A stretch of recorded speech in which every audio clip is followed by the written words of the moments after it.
In this video, we're going to cover Homeowners Insurance 101, or the basics of a home insurance policy and reading a home insurance proposal. At the top, you've got the basic information about the company and the agency and the property.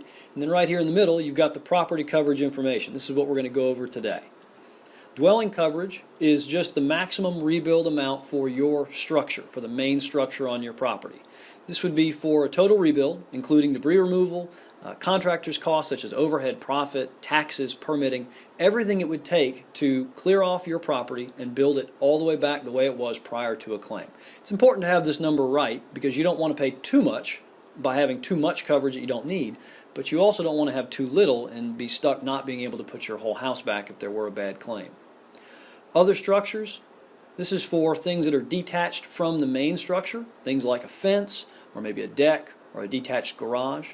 Most insurance policies build in this coverage and amount at about 2% of the total dwelling, so in this case $4,000. That can be adjusted and changed depending on the needs of your particular situation. Personal property, this is for your contents, so things that are not permanent part of the structure.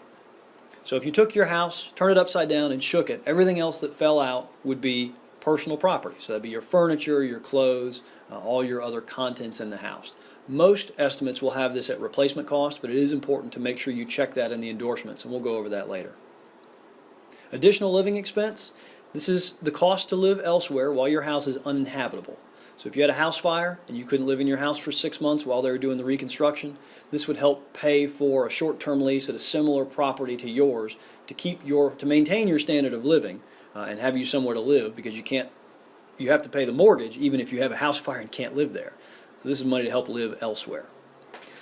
On the right, you see liability coverage. Personal liability, this is for if you're sued or negligent for some injury that happens. And this is actually really good because it's not just location specific. It actually follows you around in your personal life. So for example, if you have somebody's kids over and you leave your collection of ninja throwing stars on the floor and someone gets hurt, or if a salesperson falls down your stairs at your house or trips on the kid's skateboard while walking up and gets hurt and tries to sue you for being negligent, this is your liability protection. The insurance company will pay to defend you and pay up to $300,000 in this case for your lawsuit. Most companies build in $100,000 of coverage. Most good quotes will come with $300,000 because the difference is along the lines of $1 or $1.20 a month to go from $100,000 to $300,000.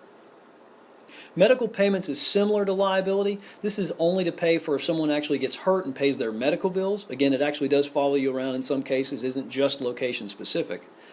But this pays for folks that are not owners or regular occupants of the house or family members of the owners of the house, insureds, and would pay for their medical bills. The good news is this pays regardless of fault. So you don't actually have to be sued or actually be negligent for this to pay. So if you're playing outside with somebody's kid and they get a soccer ball in the face and break their nose and the parents get a little nuts, this would help pay for the medical bills for that injury without you having to be at fault, have to be sued. Kind of a goodwill coverage trying to maintain everybody's relationship. Lastly, deductibles are a big factor in the home insurance as well. In this case, they're down here at the bottom. In Florida, there's two types of deductibles. There's one for hurricane, which is usually a percentage of the dwelling coverage. In this case, it's 2%. Some companies will have it as a flat number, but usually it's a percentage. 2% is the standard. And this is the deductible that only applies for actual hurricane-related damages. Not a big storm, not a tropical storm, but an actual hurricane.